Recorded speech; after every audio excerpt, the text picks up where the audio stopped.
23 নম্বর সমাধান করো sin theta plus cos theta equal 1 যখন 0 degree is less equal theta is less equal 90 degree.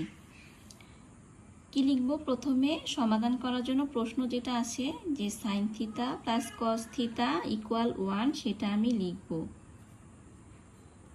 বা উভয় পাশে আমি কি করব? উভয় পাশে আমি বর্গ করে দিব।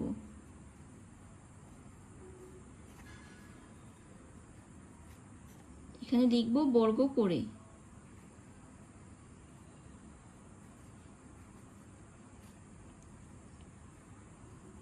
বা a প্লাস বি হোল স্কোয়ারের সূত্র হচ্ছে a square plus 2ab plus B square, অর্থাৎ sine square theta plus 2 sine theta cos theta plus cos square theta equal 1, বা sine square theta plus cos square theta একসাথে রাখবো,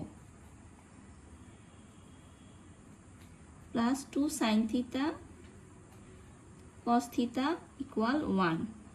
এখন সূত্র অনুযায়ী আমরা জানি sine square theta plus cos square theta হচ্ছে, এখানে কস স্কোয়ার থিটা হচ্ছে গিয়ে 1, plus 2 sine theta cos theta equal 1,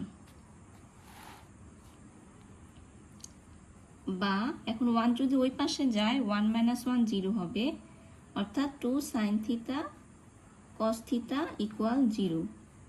সুতরাং এখন 2ও যদি ওই পাশে চলে যায় তাহলে sign theta cos theta equal 0 হবে।